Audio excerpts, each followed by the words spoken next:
A deep group of horses at quarterback are pulling this year's draft hype wagon. It's time to start finding them a stable.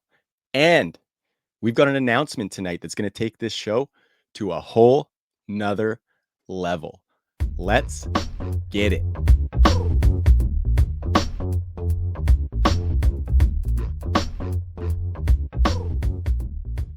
Pulling apart the fantasy football fabric one thread at a time.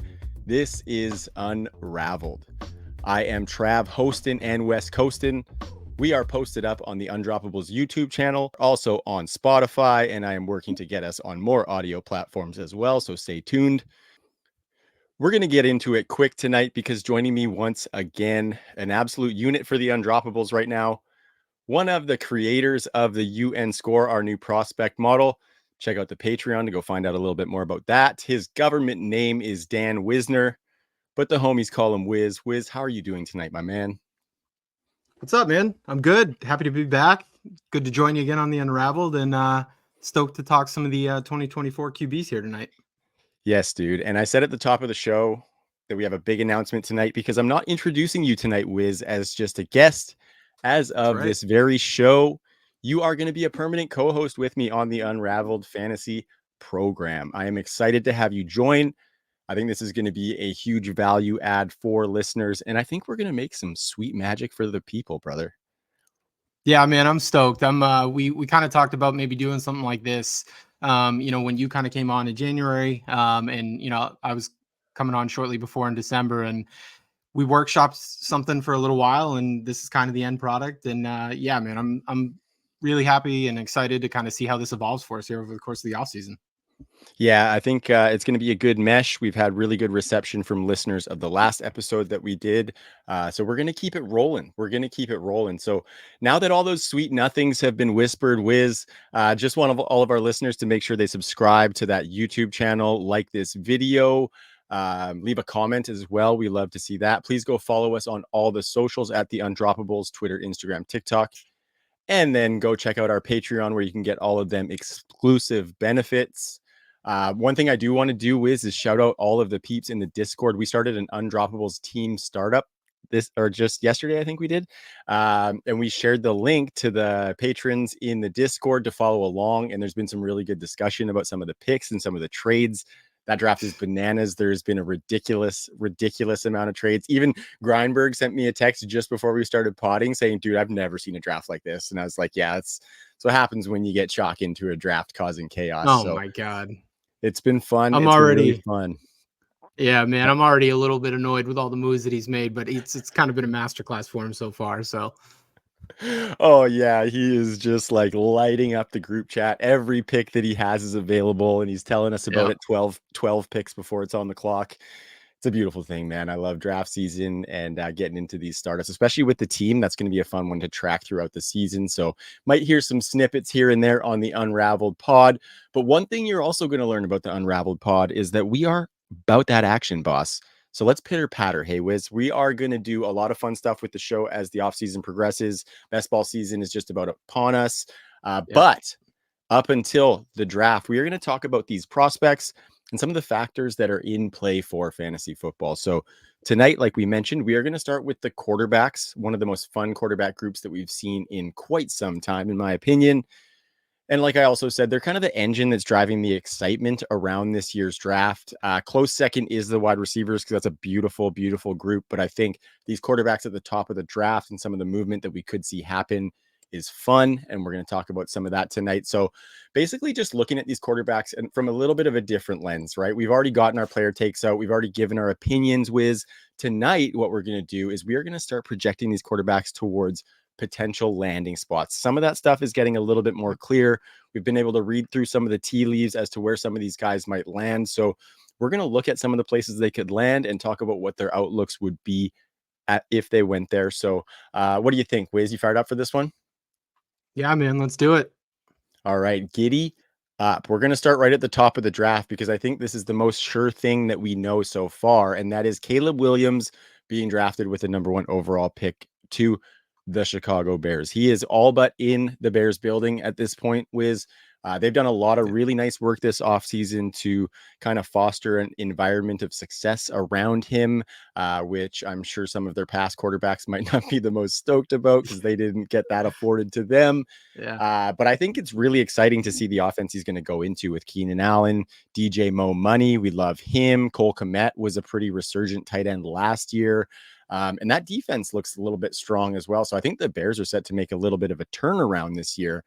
But looking at this offense, we talk fantasy on the Unraveled Fantasy Football Podcast. So what do you think, Wiz, Caleb Williams' insertion into the Bears is going to look like in year one? And what do you think the offense maybe offers for him coming in as a highly touted rookie who's looking to be set up for long-term success? Yeah, man. So it's pretty ironic, actually. So we were actually on the Pats Uncover pod, Dan and I were, when the Keenan Allen trade actually happened, right? And the Bears acquired him for that 4th-round pick, and the wheels kind of immediately started turning, right? You start thinking about pairing somebody like him with like DJ Moore coming off that fantastic year that DJ just had. And just really thinking about everything that Keenan brings to the table. Yeah, sure, he's getting up there in age right now. By all accounts, they pretty much shut him down last year. I'm sure if they were in it, he probably could have come back. But I mean, talk about somebody who came out just hotter than anything last year. I think 45 points week 2 or week 3. Kellen Moore was kind of feeding everything through him there. So like he can still do it to like a very high level. Right. And I think one of the things that, I would be excited about for Keenan Allen as a rookie quarterback coming in is, I mean, that guy is just, you want to talk about old reliable, like, he's a first down machine, right? Like he finds a way to get open consistently year after year. He's one of my favorite receivers, man, because like he's not the most athletic guy in the world. But he gets the most out of everything he can because he's such a route running technician. So I love, like, I was actually kind of questionable about like how he was going to age and everything like that. And he's done a fantastic job. So I think bringing in an experienced receiver like that, right, where somebody that you can rely on to kind of get you, 7-8 yards, get that first down, while also having somebody like DJ Moore kind of be able to come in, take the top off of the defense and everything like that. I think there's a lot to be excited about, especially when you kind of factor in, some Shane Waldron coming over from Seattle and maybe bringing more of a kind of that pass heavy attack, right? Yeah, Wiz. I think it's setting up really, really nice. Keenan Allen, like you said, he was brought in for a reason. He's going to be that safety net target hog that does everything for Caleb Williams. And, DJ Moore is that beautiful downfield threat. I think Cole Kmet, I really like him as that sleeper tight end, like I was mentioning there. And you mentioned Shane Waldron. And I think for me, that was the biggest factor and the biggest thing that I looked into, because Caleb Williams coming in here, the weapons, deadly. We know they're all great there. Like the situation that he's coming into, aside from maybe some of the O-line, they could use some work for sure. Yep. But the weapons that he's going to have, he's got DeAndre Swift as well. So I think all of that looks really good. So I was looking into what Shane Waldron's offense is bringing into the picture. Can it allow Caleb Williams to be one of those guys who throws for 40 plus touchdowns? You know what I mean? Especially with having the weapons that could facilitate seasons like that. Maybe not year one, but I think it's looking pretty encouraging for Shane Waldron and that Bears offense, because first thing I looked at, obviously play volume. Now, we were talking about that with some other teams previous before the show here, but the Shane Waldron offenses in Seattle, they were actually some of the worst as far as play volume in the NFL. In 2021 and 2023, they were last, and in 2022, they had the 11th fewest plays run. So on the surface, that looks fairly discouraging as far as all these weapons producing for fantasy football. I definitely don't think this is going to be an uber fast-paced team, but I think they're probably, considering those weapons and considering the quarterback himself, a little faster paced than the Seattle offenses are. But the efficiency that's baked in is just, if you dig a little bit deeper, Wiz, over the past 2 seasons with Seattle, the Seahawks have had the 7th and the 11th highest pass rate. So within that lower play volume, the pass rate is high. So they're going to be throwing the ball plenty. And I think it's going to bear fruit, because if we look at where they're doing that, the Seahawks have been 11th highest in pass rate in the red zone over the past 2 seasons. So I think that's kind of conducive for maybe a little bit of floor for Caleb Williams. If he can have some of those red zone touchdowns, I think that's great for Cole Kmet, right? That's going to be where he makes his bread, is getting those touchdowns, because I don't think he's going to be heavily targeted. But then we look at DJ Moore, the deep throw percentage. That's what we want for him, going over top of Keenan Allen. 11th best last year in Seattle. 18th best in 2022, which was a really weird year with Russell Wilson. He got like the yips in the second half of the season or something like that. Yeah. And in 2021, they had the number one deep throw percentage in the NFL at 17.2%, 3.2% higher than the second place team. So I think there are pieces of positivity that you can take out of that for all three weapons. I think we just have to make sure we set those expectations, right? Like, I don't think, Cole Kmet's going to be coming out and having a Jimmy Graham year necessarily or whatever, and I think there are going to be games where DJ Moore is a little bit hit or miss. I think Keenan Allen probably brings the most consistency. But I think it's all going to come out in the wash by the end of the year, and you're going to be happy with these guys. So I personally think it's Bears fans rejoice. What do you think, Wiz? Yeah, man. I think I would agree, and I think this is probably the best opportunity that they've had to finally get a 4,000-yard passer, right? So, I mean, Yes, which please.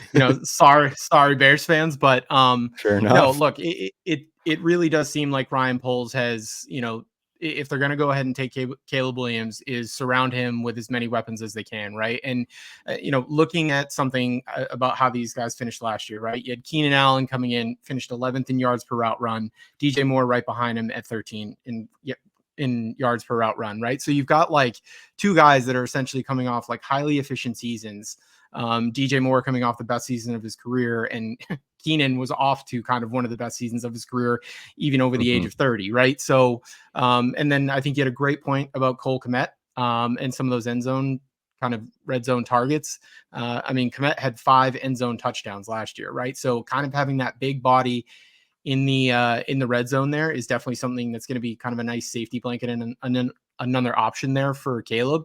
And then the other thing is too, like, somebody like DeAndre Swift, dude, is like, yeah, he didn't catch a lot of passes last year in Philadelphia, but when he first came into the league out of Georgia, that was kind of his calling card, right? Like that's how the Lions kind of wanted to utilize him at first. And I do still think that, he is one of the better pass catching backs in the league. So like having a guy to check down to like that in DeAndre Swift is just kind of another weapon at Caleb's disposal. And then, I think Trav, the other thing that we should probably at least just touch on quickly is like, look, dude, they still have the 9th pick in the draft, right? Like That's a great there's a world here, where like they're not done, right? Like, obviously the last few weeks we've seen Rome Odunze gain quite a bit of steam. So like, is he even there at 9? Maybe we don't know. But if he is, like, I honestly wouldn't even rule out them taking somebody like him because, Keenan is older, and maybe do you start to move forward as, hey, we'll have these 3 wide receiver sets this year with these 3 guys, and then the future is DJ Moore and Rome Odunze or something like that. And if that's the case, man, then like Caleb's dynasty value is just like wheels up, right? Through the roof. Yeah, I haven't really slotted him in as a final place just yet, but I think he's probably already without knowing that he's going to be on the Bears, which I think there would have to be an absolute disaster for that not to happen. But I think he's probably Yeah. already in like the dynasty quarterback 5 to 8 range, and I think that easily could be a little bit higher. You know what I mean? Just man, what a job by Ryan Poles and the Chicago Bears, which was not something that I thought was going to be on the bingo card. Coming into last season, let's say. Okay, I so know. let's go to where the draft gets a little bit more fun, Wiz, because this is where we don't know what's going to happen. Second on the clock are the Washington Going Commandos, and third are your New England Patriots. For me, I wanted to kind of start by talking about Jayden Daniels because I definitely like the fit in Washington better, Wiz. I think the path to success in Washington is much easier to see for a player like Jayden Daniels with the wide receivers, the running backs, Cliff Kingsbury at offensive coordinator. You being that Patriots fan, what do you like as far as the fit? Do you like Jayden Daniels as a fit in Washington better, or are you maybe hoping that he comes down to Foxborough? Yeah, so it's funny, man. If you asked me this about a month ago, I probably would have said I'm kind of ready to take the plunge on somebody like Jayden Daniels. But the more I kind of looked into it a little bit and seeing some of the pressure to sack stuff with him just really made me kind of think about this is a guy that is definitely going to need some infrastructure and an offense kind of really tailored to him really in the beginning, so he doesn't kind of get off on that wrong foot and kind of see maybe what we haven't or saw what happened to Justin Fields, right? Like I think that's something that we want to go ahead and avoid. So personally, I don't think New England is the place for that infrastructure right now. Obviously we're completely devoid of like a lack of skill guys. we're rolling out Pop Douglas and Hunter Henry as our number, 1 and 2 targets in the passing game right now. I like those guys, but like giving a rookie quarterback that to start is kind of, tough sledding. And then you think about kind of what Washington has done this offseason, right? Say what you want about Cliff Kingsbury. I'm not saying, he's one of like the greatest coaches in the world or anything like that, but look, he's got experience with some mobile quarterbacks. He's got experience with guys that kind of play, off kilter a little bit. He was there at Texas Tech with Mahomes. That's not a comp for Jayden to Mahomes by any means, but he recruited Kyler to Texas Tech and then ended up coaching him in Arizona, right? So like these kind of off script guys that, can run around, can make plays, look downfield, look to drive the ball downfield. He's got experience with those guys. And he just feels like a much better coach as opposed to like Alex Van Pelt to kind of suit an offense to somebody like Jayden Daniels right now. Yeah. And that's just one part, right? Because the other part is, look, like Terry McLaurin and yes, Jahan Dotson struggled last year, as we kind of talked about last episode, but I think we could both agree that those are much two better options for a rookie quarterback to come in and have the option to throw to. And you add in an experienced pass catching running back like Austin Eckler, right? Like he's not the Austin Eckler of old, but those are three guys that like feel like they could give a nice little environment for a rookie quarterback to kind of get off on the right foot. What do you think? Yeah, I think you're spot on with that. I think Cliff Kingsbury is one of the bigger factors in that because we've just because we've seen it, right? So it adds a little bit of a factor of certainty. And I think for me, if we're looking at Jayden Daniels' college production, and some of the big questions were early career production at Arizona State, and then coming over to LSU, had a decent first season, and then absolutely went nuclear last year. We would like to see his NFL situation mimic that as best as possible. You know what I mean? With those questions about what he would look like devoid of weapons, I think we want those two beast wide receivers, maybe not like a Neighbors and Brian Thomas in McLaurin and Dotson, but still quality guys. So I think everything you said there was really, really good. And I think if he goes there, looking at some of his deep passing and looking at some of the stuff that he did off schedule, I think Terry McLaurin and Jahan Dotson are immediately activated as resurgent dynasty assets for me.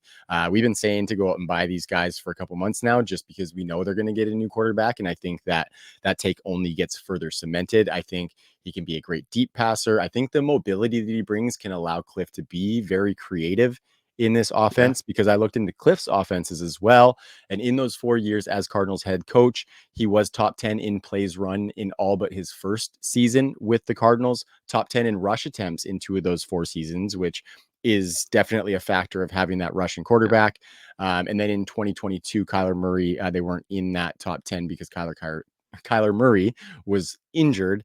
So yeah, I think if Jayden Daniels, and you know that I love Jayden Daniels for that fantasy upside, not comparing him to Lamar Jackson, but I could see like a career path in kind of that archetype or whatever you want to call it for Jayden Daniels, especially being that he's going to be drafted way higher than Lamar Jackson. And there was a ton of uncertainty around Lamar Jackson when he entered the league as well. So if Jayden Daniels goes to Washington, it might be pants off on draft night for me. But that's becoming a common thread. So maybe I just like to take my shit off sometimes. But if Jayden Daniels is drafted in Washington, I ask you this: he is the quarterback what in 2024? Assuming that he starts in week 1 and assuming health, of course, how high do you think he can fly as a Commander? So when you kind of posed this question, I kind of started to think about, all right, like, so where does he kind of start to slot in? And when you think about the case that you just made, right, like you kind of have to think of all the parts together. So if they can build that offense where, look, they can take some deep shots with McLaurin, maybe Dotson works underneath a little bit more. And to your point, some of those designed runs are going to elevate his rushing floor, right? So I start to see him kind of like around, QB 12, QB 13 ish, right? Like you're talking about like right after like Jordan Love, like kind of Brock Purdy. And, then you start getting into like Justin Herbert, Trevor Lawrence, right? And like, anybody who's been following me on Twitter knows I have some concerns about Justin Herbert from a volume perspective, but and look, I know that guys like, what Purdy has shown, and we kind of know, specifically what Love showed last year from a passing ability perspective. Just because I'm ranking him kind of near those guys does not mean I'm saying that, right? It's that rushing upside that kind of bridges the gap there. And look, I think if it's tough sledding for him those first few games, but he can find some things to build on with Cliff as the season goes on. I do kind of see a world where, like, look, he's probably flirting around that fringe QB1. And then look, if things click, can he creep his way into the top 10 with some of that rushing upside? I don't think it's necessarily out of the question. But yeah, it's going to be really interesting to see how that plays out in Washington this year. Yeah, and I just think like the way that he runs the ball, he basically just has to show up and he's a top 15 quarterback, you know what I mean? It's just going to Yeah. be like that easy. He could throw 200 passing yards and 2 touchdowns all season long and have zero passing ceiling, and the rushing gives him both floor and some form of ceiling where he doesn't get via passing. So I like that take and just really, really love the thought of Jayden Daniels there. I'm going to give you a little bit of an either or here, Wiz, because I started my best ball rankings this week. I will post them on the site once finished. I spent like an hour in there mainly for this question. I wanted to see where Jayden Daniels was slotted. And I have him pre-landing spot. Wiz, I have him as the quarterback 16, just behind Caleb Williams.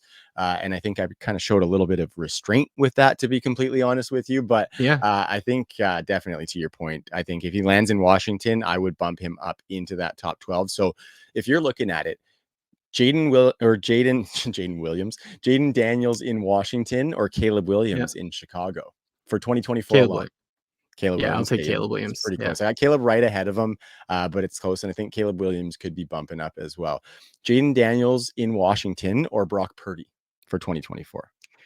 Yeah, see, this is where I started to see, because, like, look, I think Purdy was just like insanely efficient last year, and maybe that continues again this year.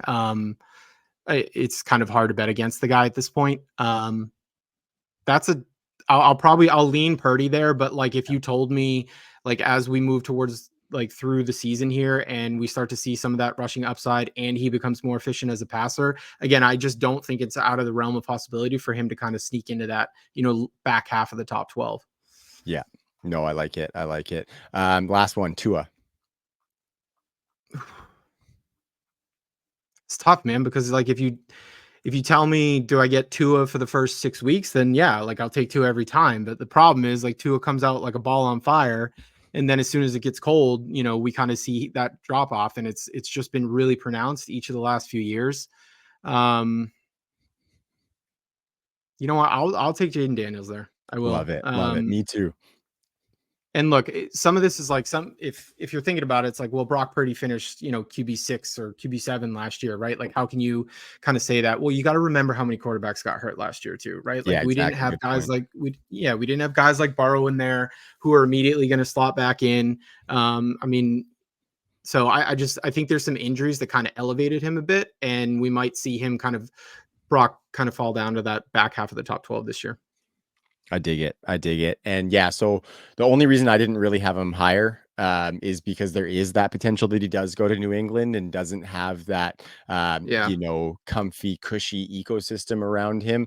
Because when I looked at some of Alex Van Pelt's work as the offensive coordinator in the Browns, he's the new offensive coordinator for your Patriots. And you mentioned him a minute ago. So he was the offensive coordinator in Cleveland for the last 4 seasons, Wiz. And yeah, they were bottom 5 in pass attempts in 2 of those 4 seasons.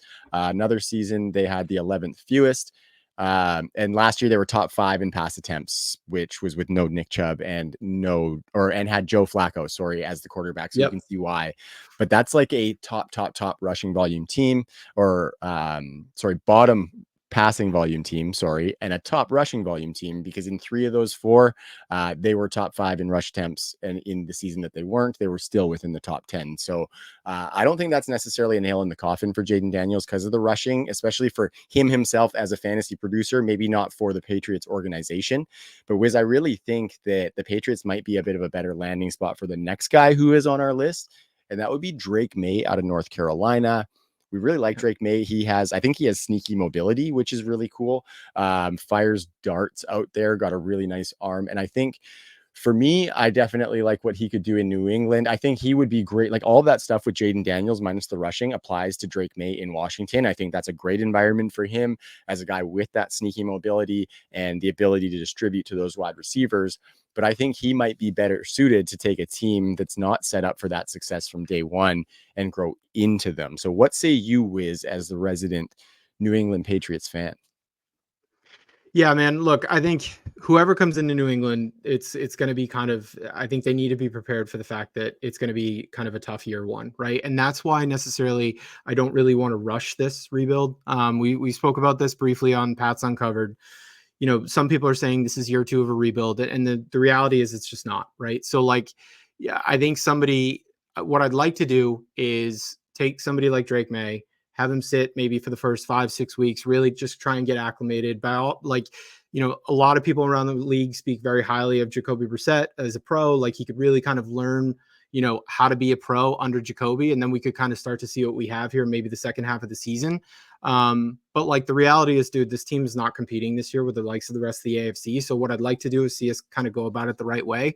But you're right. Like I think that somebody like Drake Maye, I mean, sneakily, had the only to Jayden Daniels average the second most rushing yards per game from a quarterback, right? Like, so he really can move. The thing I like about Drake, dude, is his size, right? Like he's just, I understand he has faults, footwork can get sloppy at times, can get a bit careless with the ball here and there. But like, I mean, I just think I'm not making the comp to Josh Allen, but like, what are you looking for when you come to that franchise quarterback? You're looking for the big bodied guy that has like a bazooka arm, which like by all accounts, like we've seen Drake do it. So if he's a bit of a project, then I'm of the mindset, let's take that on. And I think when you think about some of the things that Alex Van Pelt's offense provides, right, and you kind of mentioned it a little bit with his tenure in Cleveland. And when you look back there, right, like over the course of his tenure there, they averaged the second most rushing attempts per game, right? And obviously some of that is Nick Chubb, but they did just bring in Antonio Gibson. They do have Ramondre Stevenson here. So one thing I would like to see happen is if we did take Drake Maye, really kind of utilize, like let them lean on that run game, use some of that play action that kind of the Van Pelt offense is known for, and really kind of start to get Drake acclimated that way, right? Like that's how I would see him having some success. And then maybe you start like looking at some of the chemistry that he's able to build with a guy like Pop Douglas. Like, can he be his, NFL Josh Downs like he had at USC, like, or UNC, right? Like that's kind of how I would like to see it play out. But again, like I want to make it pretty clear, like the infrastructure is not here, man. Like we've got to draft some skill guys in this draft, but even if we took a guy early in the second round, Drake's going to need some more weapons. Yeah, and I really think Alex Van Pelt's a great guy for that because his offense can insulate Drake Maye a little bit with that running game. I think that's what he's going to do, right? Yeah. That's what he's always done, so it's got to be what he's going to do, especially coming in without having those weapons. And I think kind of the good thing for Drake Maye in that is that he's not going to have to put that team on his back, right? He's going to allow the running game and that defense to do some work. Like Gerard Mayo is going to coach that defense up. We know that. And then Alex Van Pelt can focus on building that offense the right way around his quarterback. Maybe year two, after they add some more weapons around him, they start to let him flourish a little bit. But I think in year one, it's going to be nice and insulated. Not to say that he can't uplift some of these wide receivers within that insulated offense, though, right? I think it's just going to be lower volume. He's going to have to be mega efficient, and he has some of the tools to do that. And some of that not careful with the ball stuff. There's a little bit of that I kind of like sometimes in my quarterback, especially when they have that rocket arm, because if they have that, they're going to make those spectacular throws into windows that win them games when it's clutch, right? If they don't have that, they're going to see a guy who's covered. They're not going to throw it, and they're not going to give themselves a chance to make that play. And I think he is that kind of guy. So I like a little bit of that in some of my quarterbacks. And I think if they draft him at 3, they're just going to start building around him immediately. You know what I mean? Including some of their later picks in the draft. Wiz, I saw you get buck wild on a mock draft a week ago or a couple weeks ago, where you had them picking 4 wide receivers. So my next question for you is who you think the biggest beneficiary is in New England. You mentioned Pop Douglas. I think it could be a little bit of him and a little bit of the wide receivers that they take later in the draft. Maybe they don't get a 4-pack like you had in that fun mock drafts. I know you were just fucking around. But I think it's, it could get exciting a little bit faster than we thought. No? Yeah, man. I think one of the guys that I would definitely be excited about is Pop Douglas. When you watch Patriots games last year, he was absolutely the guy that flashed the most. Nice little receiver out of Liberty that I think, started turning some heads in training camp. And for whatever reason, it took him longer to get on the field because for Bill didn't think he was ready, but every time he came on the field, man, like we were like, why isn't Pop Douglas playing more, right? So, and that's somebody that I definitely could see, having some nice fantasy value if Drake does kind of come on. Obviously, Hunter Henry, we gave him quite a bit of money to come back. Look, he has been good for us here, specifically in the red zone. So, there's probably some sneaky, like maybe late dart best ball value there with Hunter Henry. Yeah. But I think to your point, really it would depend on who's that next receiver that we kind of get in the draft, right? Like Kendrick Bourne is fine, but like he's more of a depth piece. Like I don't think he's really, even if Drake came, not going to be a guy that you're going to want to target in fantasy. Like where I would start to get excited is like, all right, if we took Drake 3 and then we start thinking about the top of the second round, right? So what does that look like? Well, a lot of the guys kind of go in that range. Like you've got Troy Franklin there and you've got like a Ladd McConkey there, right? Like either now the problem is you've got a little bit of overlap with somebody like Ladd McConkey and Pop Douglas. So personally, I'd kind of like to see them take somebody like, Troy Franklin, stretch the field a little bit more, start to give him a downfield weapon, or a guy like maybe a little bit later, like a Javon Baker, right? Like I think if you've got Pop in house, like I would love to see them get a receiver who can kind of stretch the field a bit so we can start to see what Maye, might have kind of at the NFL level when it comes to that, right?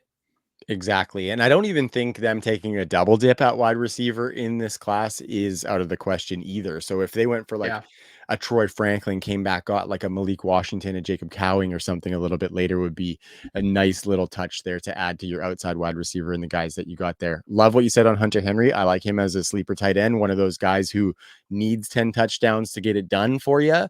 But 10 touchdowns, like I think if he did that at the end of the season, I wouldn't even be that surprised. You know what I mean? Just because somebody's got to offense catch the ball, needs somebody to soak it up, right? They need it. Yeah. So I think that's all really, really good. Wiz, I want to talk to you because of those 3 quarterbacks, I think I probably know the answer, and I think it's probably a fairly obvious-ish answer, but I want to ask anyway.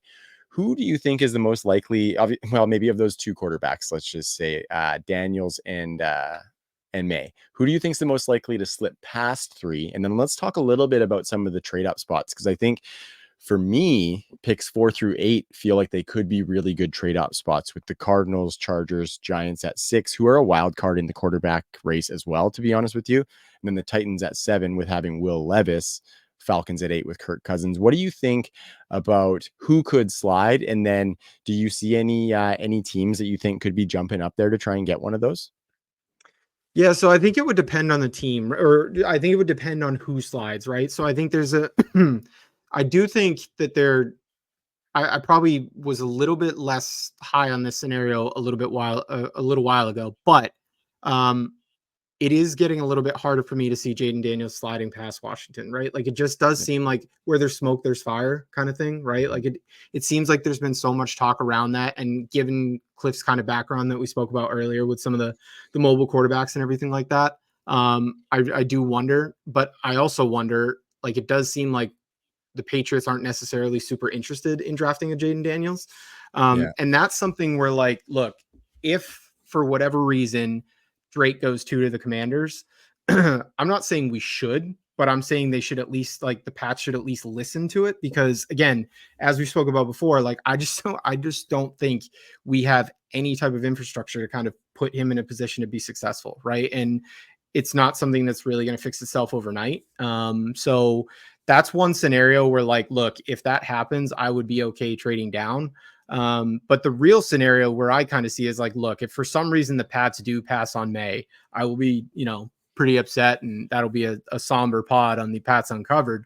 But one of the teams that I could see trading up for, and this is also another guy, is Minnesota, right? Like I think Minnesota is kind of looking for that future, right? Like they signed DeArnold, they let kind of Kirk go to Atlanta, but they brought in Josh McCown, who actually coached Drake Maye in high school.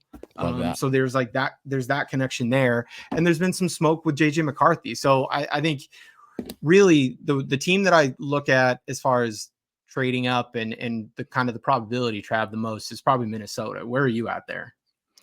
Yeah, I think that's definitely a possibility. And I think they might do it potentially, even if one of these 3 guys didn't trade up, just because of JJ McCarthy and the potential of another team to trade in front of them. I think the Vikings could potentially just be like, no, we traded up, got that extra extra first round pick for a reason. Let's just get up there and make sure we get our guy. But as far as who I think it could actually be Jayden Daniels in that scenario you talked about, where if Washington does take Drake Maye, New England doesn't take Jayden Yeah. Daniels, I think the Raiders actually could be a team that trades up into that top 10 to try and get them some Jayden Daniels before another team can do it. There's been a lot of talk about that. I know Biggs on Raiders Uncovered recently just talked about that. I think the last episode about the potential for Jayden Daniels to go there and the Raiders' interest. And so I think if he slips past that 3 pick, I think the Raiders would probably try and come up and get him. Or if the Patriots just don't, then maybe they get a haul from the Raiders to come up from 13 to 3, because the Raiders could potentially have to get up in front of the Giants as well, who I mentioned are a wild card, because I don't know what they're going to do. They're paying Daniel Jones a shitload of money. But their future looks not very good unless they supplant a new quarterback in there. So I don't know what's going to happen, but I personally think it's going to shake out that way, though. It's going to go Caleb Williams, Jayden Daniels, Drake Maye. And I have a hard time seeing the Patriots passing up on Drake Maye if he's there, just Yep. because like your point is great that they don't have that structure to win with him now. But I think they have to trust in themselves to put that structure around him next year and the year after. And then when Yeah. we look at the quarterback classes that are coming, they might not necessarily, they could be one of those teams that get stuck in the middle of the draft, right? They got a good defense. If they get like Jacoby Brissett getting them a pesky 8 wins, they could screw Yeah. themselves out of getting another pick this high again. So I think they really should do it. I would be sad for you if they didn't. But I think those 3 landing spots, like we talked about with Caleb in Chicago and Jayden Daniels in Washington, and even the insulation that Alex Van Pelt can provide with Drake Maye in New England, are almost ideal landing spots for these guys to align with. And speaking of, you mentioned it, JJ McCarthy in Minnesota is getting a lot of steam. And Yep. I think that's a really, really nice little linkage in that offense with Justin Jefferson, Jordan Addison. This might be the most desirable quarterback landing spot of any Oh, team in this absolutely. year's Yeah. draft. You know what I mean? So super excited at the thought of them getting that new young quarterback to keep the mojo going after Kirk Cousins has left. I think it's safe to say that you like Minnesota as a fit. Another team that has surfaced for him has been Denver. But I'm not sure if I like that fit quite as much, just because I think Sean Payton is liable to ruin a young quarterback potentially. But looking at JJ McCarthy in Minnesota, because I think there's that real possibility. Like I said, they could trade up to get him to make sure nobody else does. If we see that, how confident are you, Wiz, that JJ McCarthy, with that lack of production that we saw in college, we did see a lot True. of efficiency, but he never had that blow up production that held up multiple weapons like this? How confident are you that he can keep all of those guys happy in Minnesota? Yeah, look, man, I think the production thing is a really good point, right? Like we can like him, he can have intangibles, he can have a big arm, like he can interview well, and by all accounts, like great young kid who's got a high IQ, but like with that lack of production that he had in college, like there just has to be at least somewhat of a learning curve, right? Like so, I think you're gonna have to kind of take your lumps from Jefferson and Addison standpoint, and obviously it looks like Hawkinson's probably going to be on the pup to start the season because he had to delay the surgery. But when I think about like, what are some of the things like he does well, right? Like big arm. Okay. He's actually like pretty athletic, which I was not really kind of ready Yeah. for. He had the 5th best 3-cone time at the combine, which was pretty Yeah. surprising. And, there's been reports where at Michigan, he kind of ran around a 4.5, right? Like, so it's not like he's, Lamar Jackson out there, but he's got enough to be able to move the pocket if need be, extend plays where he has to, right? So really, the reason why I kind of like this spot for JJ is because I'm a pretty big Kevin O'Connell guy. I Mhm. think being obviously he sat behind Brady and really wasn't a factor in the league, but you know being a quarterback, he kind of speaks that language a little bit more. And it just does seem like he's able to get quite a bit out of his quarterbacks. I think, when you look at the obviously lack of playoff success with Cousins, but like, man, he put up some numbers while he was there, right? And by the Mhm. time, right up until Cousins got hurt, man, like he was balling, right? And that was kind of the best they'd ever looked.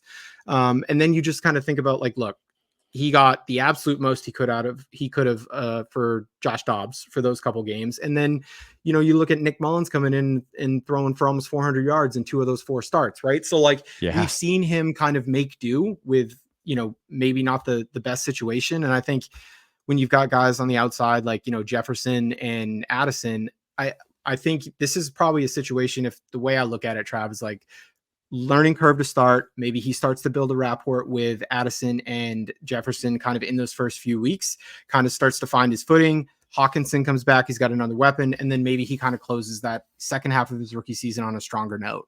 How do you feel about like the JJ McCarthy landing spot in Minnesota? Are you as kind of optimistic, or do you have reservations? Or I'm like cautiously optimistic. Yeah, I can see the path for it not to succeed, right? Like I could see yeah, a quarterback who wasn't given the chance to be the general of his offense fully necessarily, maybe succumbing under the pressure of the NFL, being that he went to a landing spot that is just pristine. Those expectations are going to be really high, right? And he's going to be expected to produce more than he's ever produced, like especially in the college level. I sure, can't speak to his high school production or anything like that.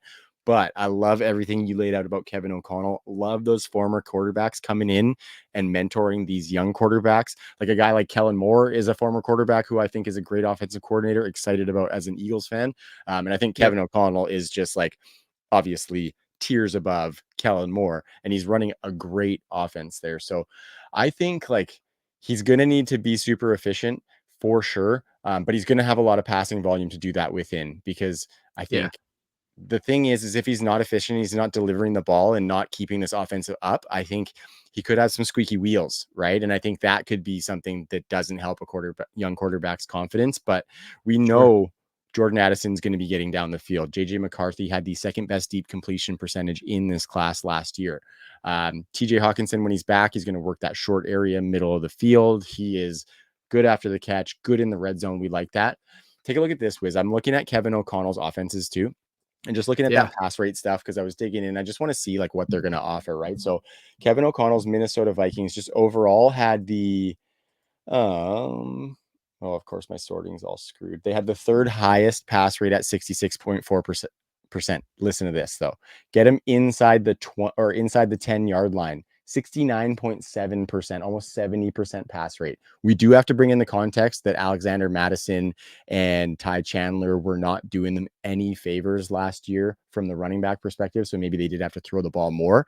But this is an extremely high amount. They were second in the league to only the Jets inside the 10. And then they were number one inside the 20 with 68.7%. So when it counts, Kevin O'Connell is going to throw the ball. And I think he is going to allow for JJ McCarthy to do some of that. So I love that.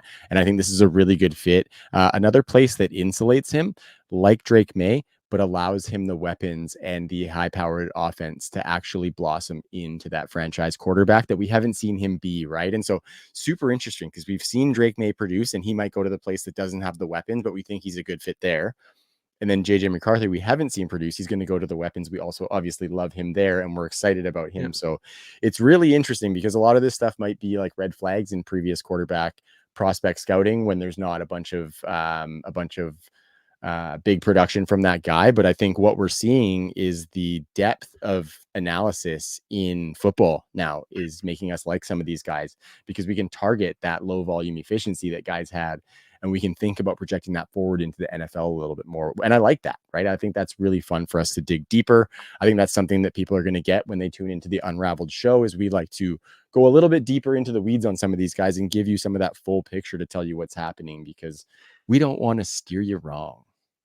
Yeah, no, and Trav, kind of jumping off that same point, right? Is I think you're some of that, right? Looking at some of the efficiency and being more willing to take chances on guys like that is, I think you're kind of starting to see like that changing of the guard in the NFL, right? Like it's been such a retread league for so long. But then you look around the league these last few years and who's had success, right? It's these younger guys that have either been quarterbacks in the league or coming off the McVay or Shanahan tree, right? And those guys are much more willing to kind of try things, tailor their schemes to their players, right? And that's one thing that Shanahan's spoken about. And, you've seen kind of these young coaches be a lot better at shifting towards what they have and making the best out of what they have instead of trying to fit a square peg in a round hole situation, Yeah. right? So, I think, look, to kind of close it up on JJ, man, I think he's a kind of a higher floor quarterback than some of the rest of the guys, right? I think the floor on Jayden Daniels is a lot lower than Yeah. somebody on 0. JJ McCarthy. Yeah, right. Like Or so, out of the league and in then 2 years. Exactly. And then it's like, look, if things click, man, and he's there, and they end up keeping Jefferson long term, which you got to think that if they take JJ, then they probably make that deal and get it done. Um, Being attached to KOC and having nice weapons there's a lot to like there long term as well. Not to mention bringing on a free agent in Aaron Jones, who's been proven to be a nice pass catcher during his time in Green Bay, right? So Totally. Really, like, I think Aaron Jones is one of the most underrated running backs we've ever seen as a pass catcher, as a red zone runner, like, as all of that. So, and I think he's gonna bring a lot of leadership to the same backfield as that rookie quarterback agreed. too. So really, really well put, Wiz. We're gonna move on because there is for me from those four guys. There's a little bit of a tier break back to the next couple of guys, and I Definitely did mention the Denver Broncos. The next guy that I have on the list, at least, is Bo Nix. I've heard a decent amount of chatter about Bo Nix to Denver, and I wonder if that might be a little bit of process of elimination. I know that Sean Payton has dug in a bit, so we will see if that potentially shakes out. But I really like. I wonder with Bo Nix whether 12th overall is too high for him. So I ask you is what do you think? Do you think just baseline, do you think Bo Nix is worth the 12th overall pick if the Broncos decide to do so?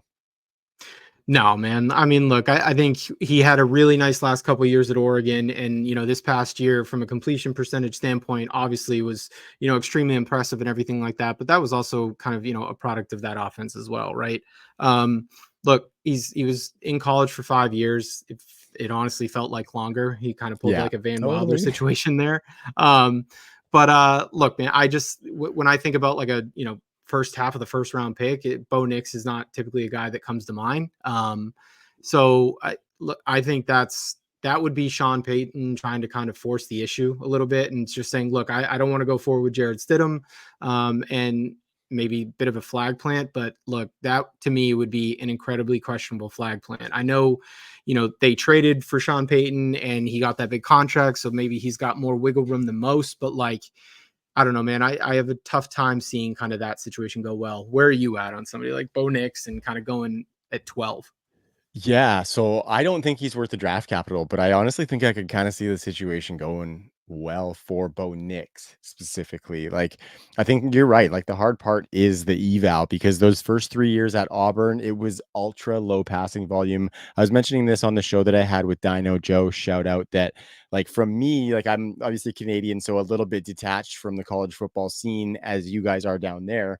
But even I would see like Bo Nix was kind of like the butt of jokes in his Yeah. Auburn tenure, and people were shitting on him, like laughing at him being a first round quarterback.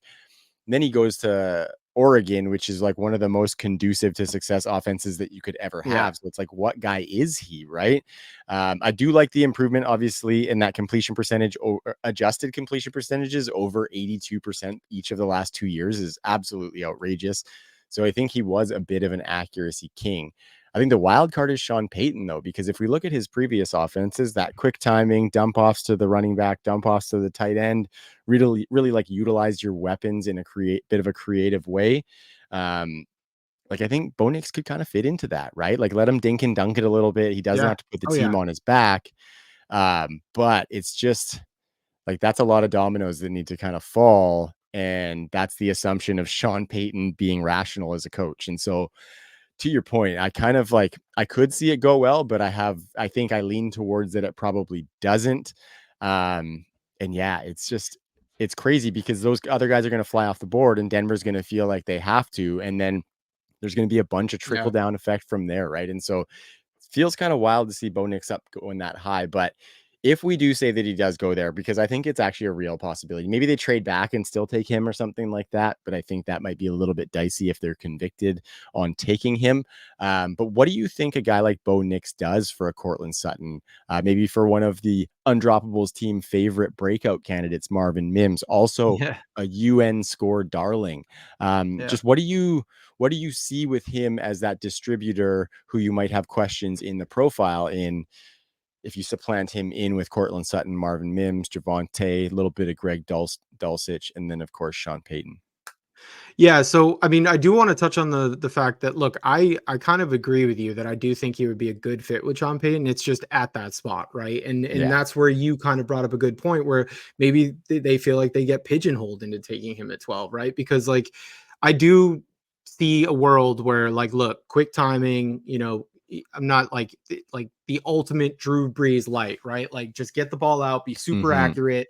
Um, that's I would worry like about like Cortland Sutton and driving the ball downfield, because one of Yeah. the things that Cortland Sutton has actually done like surprisingly well, the last 2 years here. I was looking at a few things for average depth of target the last few days, and when you look at kind of the way the receivers operated on a depth of target of 10 to 19 yards, right?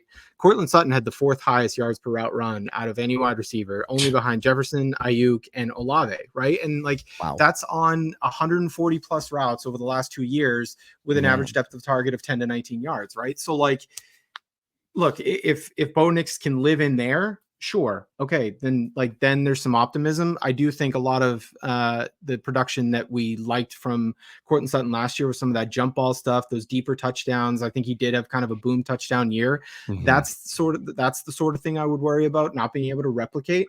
But look, if Sean Payton would have him kind of operating in that intermediate area with some of the things that I have surprisingly seen from Sutton, I would say there's a little bit of optimism there. Totally. I'm like just looking at the historical Sean Payton offenses, I grew a little bit optimistic as well because yeah, Drew Brees wasn't a cannon arm quarterback necessarily, but he had alpha wide receivers all going all the way back to Marcus Colston. Jimmy Graham to a degree was essentially just a Yep. big ass wide receiver playing tight end. Brandon Cooks had some big Yep. years, and then of course Michael Thomas has the target record in a Sean Payton offense. So I think all that stuff was kind of encouraging. I'm not saying that Bo Nix is Drew Brees by any means, but it's just No. easy to kind of take a look at that and see what those successful Yeah. Sean Payton offenses have been like as to whether he can do that. I think it can be fine for Cortland Sutton because I think he's going to be heavily targeted to where he is held up by that. But to your point, I think it's not going to be necessarily as efficient as we've seen him the last couple of years because Bo Nix isn't even Russell Wilson as far as downfield passing, right? So I think there's definitely a drop there. But I think if he can be heavily targeted in that 10 to 19 range, he can be just fine. That 19 plus range is where we're a little bit worried for sure. Like, Yeah. is Bo Nix going to be able to put it on him down there?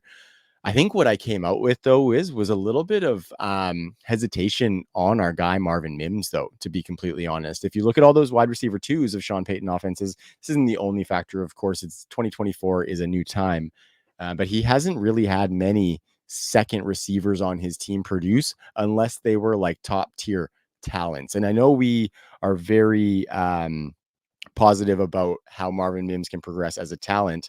But when we look at those guys who did produce for Sean Payton, we're looking at like a Brandon Cooks being second to Michael Thomas on the depth chart, or Marcus Yep. Colston being number one with Jimmy Graham being number two, different combinations of those guys. And I'm not so sure that Marvin Mims can ascend to the level of being that type of second fiddle, if that makes sense. Like, I don't think he's in the talent tier that Brandon Cooks was at that time. So I'm a little bit worried about that because the other guys, now none of them were necessarily as talented as Marvin Mims, but they're getting in that like 750 and 4 touchdown range with like 60 grabs and stuff like that. So I think Mims can be in the middle of that, but I would hesitate on planting my flag in him having a blow up now that they get a new quarterback, especially being that quarterback is potentially going to be Marvin or Bo Nix, and Marvin Mims needs to go downfield.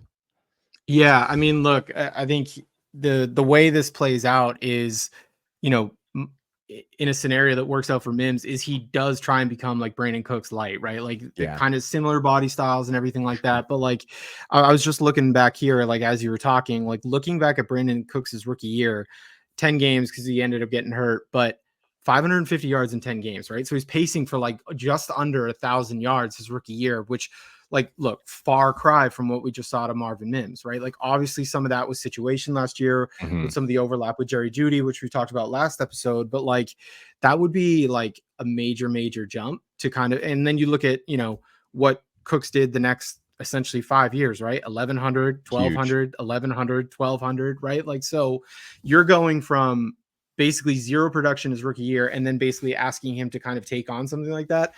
That's where those reservations that you have about potentially what that looks like for Marvin Mims, I definitely understand it.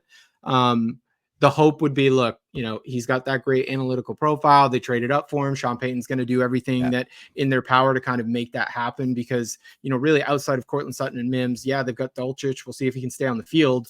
Other than that, like, those are their passing game weapons, man. Like, yeah, you've got the running backs coming out of the backfield, but like those concerns that you have for Marvin Mims, I do think are valid in that situation. Yeah, like I just let him be versatile, like Brandon Yeah. Cooks was back then. Like, don't make Yep. him just that deep ball guy. Like, get him on some speed drags and some slants and shit like that. Just see what the guy can fucking do, and that's gonna play Yep. really nicely into Bo Nix's hand as well. So, I think all of that was good stuff on his potential landing in Denver.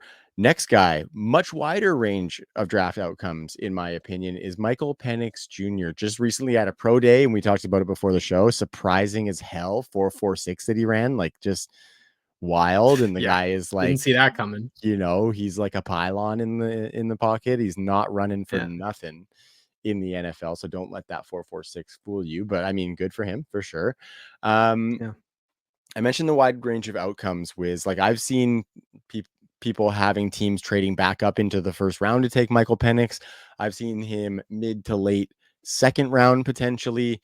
Do you think he has a chance to sneak up into that first round? And if he does, do you have a landing spot or a team that you think might be trying to target him? I have a tough time with the back half of the first round, right? Just because I think a lot of those teams are kind of set at quarterback already. But I think when you look towards like the top of the second round, right? Like that's maybe where we start to get in a situation where we could see something like that. And I think it's really going to depend, Trav, like how this draft plays out, right? Like, so say for example, the Raiders kind of had this idea about trading up for Jayden Daniels, kind of like Mhm. you mentioned earlier, right? Like, and that ends up falling through. Are they a team that potentially maybe moves up and trades for somebody like him, right? Like, because when you look at it, like, yep, they've got Gardner Minshew, they've got Aiden O'Connell, but like they really don't have like a future there, right? So Yeah. that's one scenario where I could see somebody trading up. I have a hard time seeing getting to the first, but like, look, if those four quarterbacks, if Bo Nix ends up going and 12th to Denver, and now you've got four quarterbacks off the board in the first 12 picks, and Yeah, man. maybe the Raiders do feel like they have to move up to the top of the second. That's where I could kind of see him going. Yeah. And I think to bounce off of that point, if I could, Wiz, I think those four quarterbacks getting pushed up into the top 12 and knowing like, oh shit, like Bo Nix should not be going as the 12th pick. I think that could make a team like the Seahawks at 16 even think about pulling the Yeah. trigger on Michael Penix if they're confident. We talked a little bit about it last week and the Ryan Grubb impact being Penix's former offensive coordinator. Talked a little bit about that on the show with Dino Joe as well.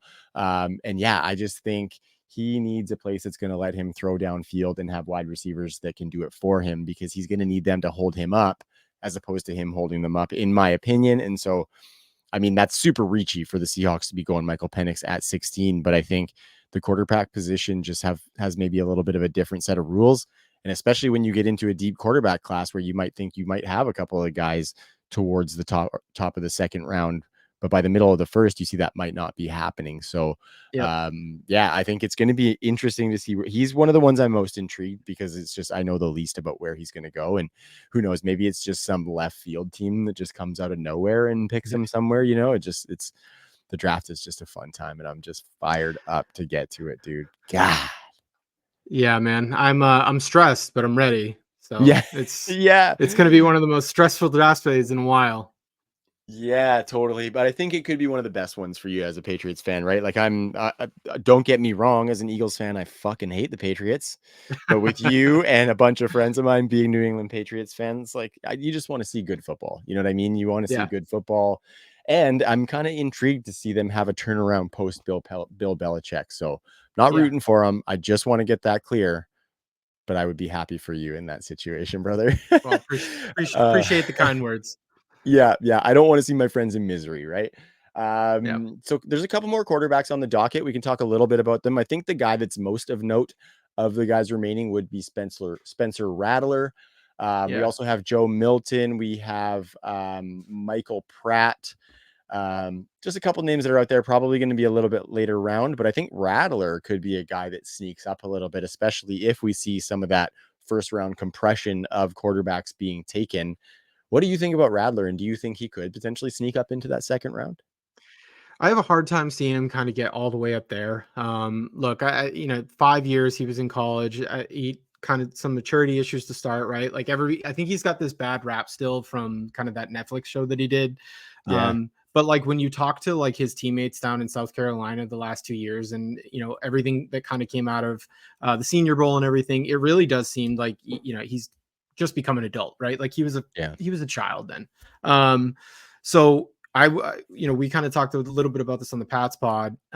If we ended up trading back or trading out of 3 Ooh. and, something like that, then he's a guy that I would like, look, if falls the third or fourth round, like I would take a shot on Spencer Rattler, right? Like bring him in behind Jacoby. And then maybe you toss him in, halfway through the season, kind of see what you have before you go into 25. But look, he's not necessarily a guy I see going in like the second, but I do think he could be like a fun flyer for, like a third or fourth round pick for a quarterback needy team. And, if we do pass early, I wouldn't hate if the Patriots took him in like the fourth round. Totally, man. And as far as those kind of like fourth round flyer quarterbacks go, I think he has more tools than a lot of the ones that we've seen in years past, right? And he was a highly touted prospect coming into Oklahoma. Obviously, those issues, but then grew up a little bit. So we like to hear that. I mean, he was a 5-star guy, dude. Like, it's 5-star quarterback. So, Yep. Okay. So just a couple more before we fly out here. I want you to give me that dark horse team. I've planted the seed a little bit throughout the show that some team could come out of the woodwork. Maybe it's chaos, but what's an out of the box team that you think could potentially fly in here and dip into this? Let's say like the top 6 quarterbacks that we talked about there. so the top 6. Even Rattler, put Rattler in there because there's a world where like maybe someone loves him and he goes ahead of fucking Michael Penix or something crazy like that. You know what I mean?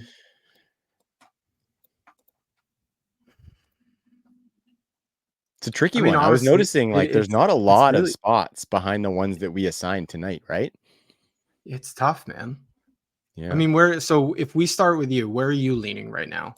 Mine are ultimate chaos picks. Mine are ultimate chaos. But Okay. you and I talked in the chat previously. This isn't a chaos pick, but the Jets would be smart to, if there is some value on one of these guys, get somebody Yeah. else behind Aaron Rodgers, right? Like they would be kind of smart to do that. But they seem very all in, like we talked in the chat. So I'm not sure if that's going to happen.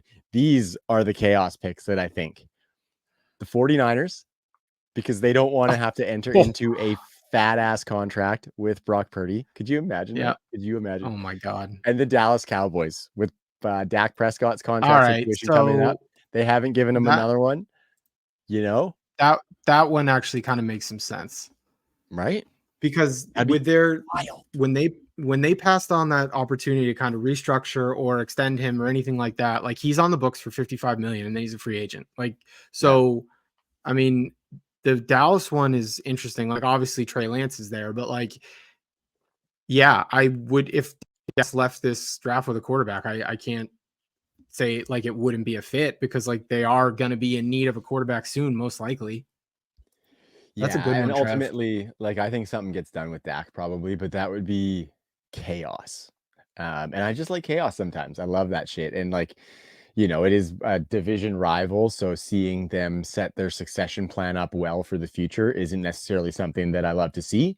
But I like chaos. And so I'd be down I for guess that. the other one, I guess the other one too, Trav, when you kind of think about it, is like, okay, I think after this year, so I think they're still stuck with a certain amount of dead money this year, but do the Giants start thinking about life without Daniel Jones, right? Like, Totally. they're right there at 6? Do they just hop right into the discussion? I mean, if I was them, I'd almost like start throwing like smoke screens out there to make it seem like they are and Good kind point. of drive the price up for 6 a little bit and maybe move back, right? Like if you are going to move forward with Daniel Jones, like that would be the play. But I know there's been like some rumblings there about that because I supposedly, if you look after this year, the dead cap money falls off significantly. So it's not something Mhm. that's like totally out of the question. Yeah, that rookie contract, especially if it's like if you're getting a Penix in the second round or something like that, that rookie contract's a little bit more forgiving. Or if you even move back up into the back of the first, if somebody wants to trade out there. So yeah, it's just going to be interesting to see. I love when it's on the clock, just like the um, Yeah. freaking out when picks are made, and like I'm sure we'll get something draft going with the Undroppables crew this year. So I'm really excited for that, because when you're all sitting on a stream together and picks get made that are just out of left field, it is fucking electric, dude. It's so good. Other two, I'm just kind of thinking Yeah, this through give me here. So that. there's two more. So Miami has a decision to make on Tua soon, right? That would Like, be nuts, and you're imagine if so they just right. replaced. Imagine if they just replaced Tua with Penix. McDaniel would be just flopping his dick out there saying, "I am your daddy," first off. Yeah, And he would be pulling uh, right from the Kyle Shanahan book, really. Like, his buddy Shanny I know, would be cutthroat that way, you know what I mean? I know, And so I don't even know if it's out of the realm of possibilities. I kinda like that one for sure, and I think what and better then situation, like, damn, I know. I mean, then the other one too is like, does McVay start to think about life after Stafford? totally. Right? Like, is there something there? Right? Like, so those are just two, like, eight, like, contract wise, think about Tua, and then age wise, thinking about Stafford, because like those are two landing spots where, like, if quarterbacks did land there, like, even though they might not play like this year, because like obviously the Dolphins are still gonna have Tua and obviously the Rams are still gonna have Stafford, but like, you want to talk about like planning ahead and targeting those guys down the So line, good. like those guys would be on like everybody's taxi squad. Oh, So 100%. That would be sick, and I think, like, teams don't groom quarterbacks that way anymore, you know what I mean? They draft no, him and they start him. They don't go the Aaron Rodgers path where he sits for a couple years, which was the norm back in the day, and it's just yeah, wild the expectations that are put on these guys, and those are spicy ones, brother. I like that. I really like that. Okay, yeah, we're gonna flip the script a little bit just for a little mini segment to finish it off. There's lots of rookie and prospect content happening on the Undroppables YouTube channel, and rightfully so, because 'tis the season. We are like three and a few bit weeks away from the draft. And we're getting prepared for that, and we want to prepare you for that. But we wanted to just throw out a couple of buys and sells here, Wiz, just for our dynasty vets. We want to keep the dynasty content flowing a little bit. Not that the rookies and the prospects aren't dynasty content, because rookie drafts are important, but we don't want to forget about all of these veterans that contributed for us last year and in years past. So the way I was thinking about it, Wiz, is that you and I would just bring a buy or a sell. We would be allowed to wax on them. The other gives a couple thoughts, and then that's that. Just to keep kind of the action going for our listeners, right? So we yeah. gave you a bunch of stuff on your rookie drafts. Maybe you're trying to go out and get some more picks to attack some of these guys that are going to be drafted. Wiz and I can tell you some players that you might buy and you might sell. So Wiz, do you want to fire off with one of your buys or sells? And we're only bringing one, but I think we talked about a little honorable mention. This is why I'm using the plural forms. Yeah.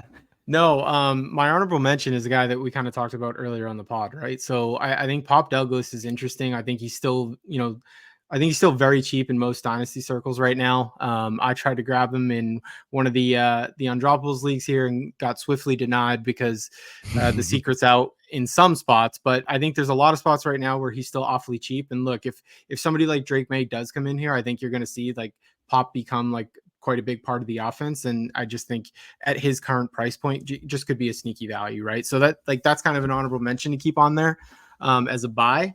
But the other one that I had, Trav, was Jayden Reed, right? So like Jayden Reed is the guy that, like, look, dude, I love the player. I do. I like the player a lot. Like, he had a great rookie season.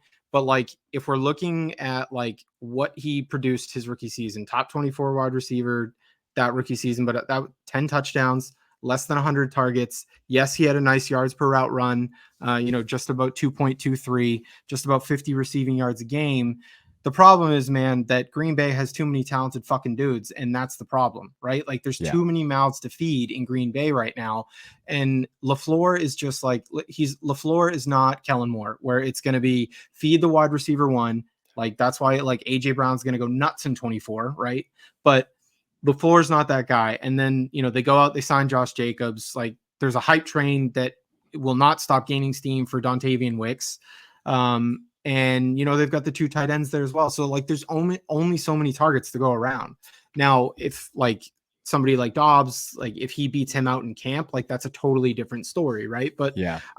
I worry about Jayden Reed being able to kind of replicate that production, especially when you think about like he was pretty touchdown dependent Yeah. during his rookie season, right? Like 10 touchdowns as a rookie on 92 targets is quite a bit. Totally, and I think he, like, without looking, I think he had a stretch where he had, like, 4 in, like, a 6-game span or something like that. I think there was, like, Yeah. some nice saturation within that brought him into our hearts, right? And Yeah. if anyone was not watching on screen, as you were saying that, Wiz, I motioned as if I was putting a dagger in my heart because it hurts, and the reason why it Yeah. hurts so, Wiz, is because you got a case to be made, and, I'm not necessarily as worried about Wicks because I think he kind of just falls off and maybe falls by the wayside. But maybe I'm just not as in tune with all of the things that he brings to the table. I'm a little bit more worried about those tight ends, right? Tucker Kraft coming on, like Luke Musgrave Yep. was pulling on our heartstrings in the first half of last season. Like he was doing some really good work as one of those kind of back end top 12 tight ends who's under the radar, so could still be cheap. Tucker Kraft came right in after Musgrave got hurt and did I the know. exact same thing. Then you see him chugging a beer at a fan signing thing recently on And social media.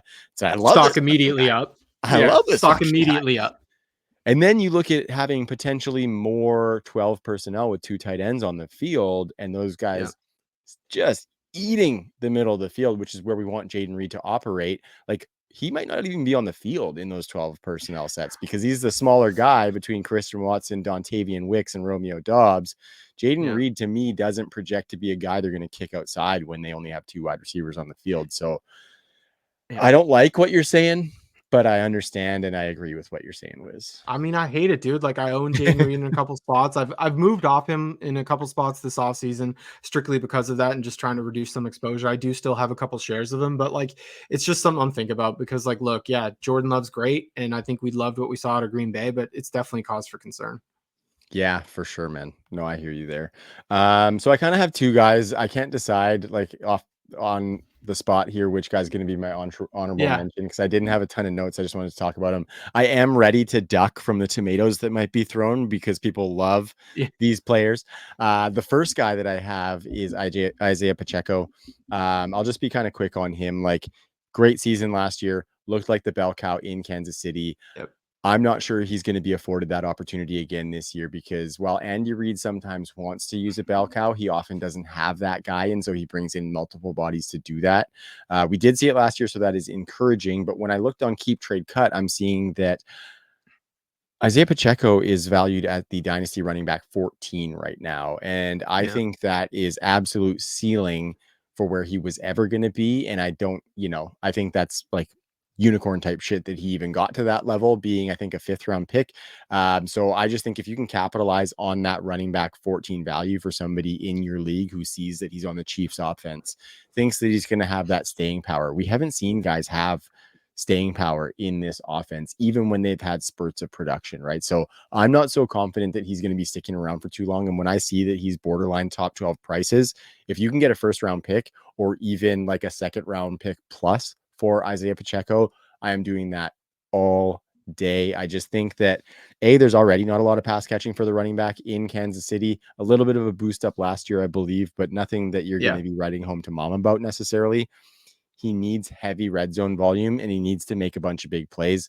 And I don't know if that's going to be sustainable long term over another full season because we already saw that they brought in J.K. Dobbins for a visit, I think just today. I love the Dobb Goblin. They re-signed Clyde Edwards-Helaire, which I don't think is, going to be putting a huge dent in Isaiah Pacheco, but Yeah. I think they're not done adding to that position. I wouldn't be surprised if they went in the draft, in which case I would be a lot more worried for Pacheco. So I'd be getting out before that. Yeah, man. I mean, look, I think the way I look at it is it's a good point because I think you are at kind of that ceiling at running back 14, right? I think the only way I'm holding on to a guy like him is if I'm competing this year. If I'm not competing, like I'm absolutely moving off him like 100% with you because, one of the things that we were talking about before this, Trav, was like the class next year is going to push so many of these guys that are in this flat tier, like basically like once you get past like I guess A chain at like what 6, like right Yeah. around there, from like 7 to like 11 or 12 is like one big flat tier, and that tier is pretty much, in my opinion, like mostly going to get pushed down right off the jump next year when you have these rookies come in, right? So like, look, if you're competing, I get holding on to him, but as Trav said, if you can kind of move off of him for, a second plus, or, say somebody's desperate to compete this year and they'll give you a late first or whatever, like I'm definitely moving off him for that, because to your point, I just can't see him getting higher than running back 14. Yeah. Bingo.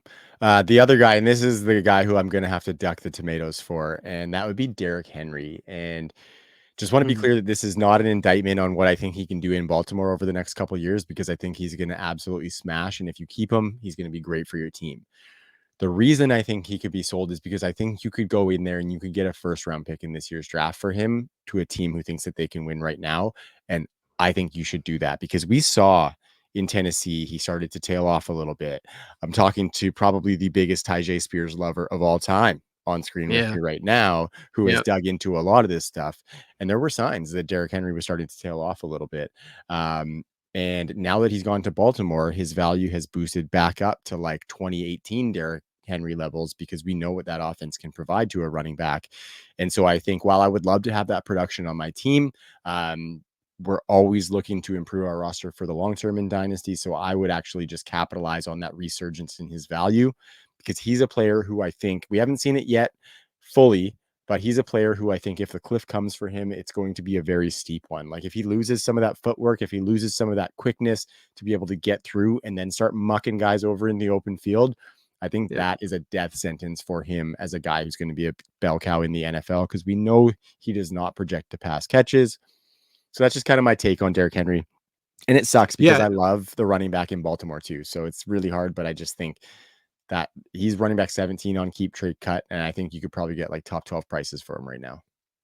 I mean, look, man, if you approach somebody right now and they'll give you a late first because this running back draft is like, really not one of the best running back drafts that we've seen, and they think they can get a much more impact guy for, a 1 or 2 years kind of stretch run in here with Derrick Henry in Baltimore, then absolutely go out and make that move, right? I definitely think his value has gotten a shot in the arm since he kind of signed with Baltimore. So yeah, absolutely. Like if you're not competing and you're not moving off Derrick Henry right now, like I think you're probably doing your dynasty team a disservice in the long run, because it's really giving you an opportunity to kind of get out one last time, to your point, like before that cliff comes for him.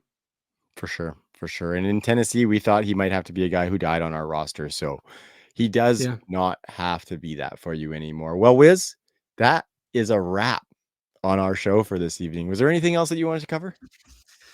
Pat's Uncovered coming up this week, man. We're gonna be talking, we're gonna be talking some O-line stuff. And then as we kind of get through some of the offensive line options that we're going to be going through this week, the 2 weeks leading up to the draft will be the more fun conversation. So really get deep into like how each quarterback options for us, go a little bit deeper than we went today here, and then really go through the wide receivers in that pod. So yeah, be sure to check that one out. I love it. Yeah, shout out to you guys. Shout out to the whole Uncovered series. Yeah. Mike Greinberg and Abe are doing great work over there with it. Lots of cool stuff happening. We just recently put out the first episodes for both the Broncos and the Cardinals. And Greinberg informed me that we have a Commanders episode ready. So we've added them to the roster as well. I think we're almost in the neighborhood of 10 teams. So what that is for anybody listening who hasn't heard is we have kind of a non-fantasy side of the Undroppables as well. It's covering all the teams in the NFL. News, notes, signings, free agency, trades, draft, everything to do with those specific teams is going to be covered in the Uncovered series. So like I said, we had 10 teams now. If you or anyone you know would be a good fit to cover your favorite team, please reach out to us in the DMs. We would love to get all 32, because when you take a look at it, if we have all 32, then Undroppables is just a one-stop shop. We've got all of your news on the teams. You come over to the fantasy side and you get them spicy takes from all of us as to what you should do with your dynasty best ball season long rosters. I think it's just all encompassing when that happens. So yeah, just great work to the team. You guys are doing awesome work over there. I, barely have my hand in that cookie jar, but what I have been involved in has been incredible. And then all the other stuff going on with the team. What do we got? We got the UN score, which you have put a ton of work in, as well as Jay and Chalk and Jax. That's coming towards the end of the draft. I got to get on some more social posts to keep that buzz going. Excited about that.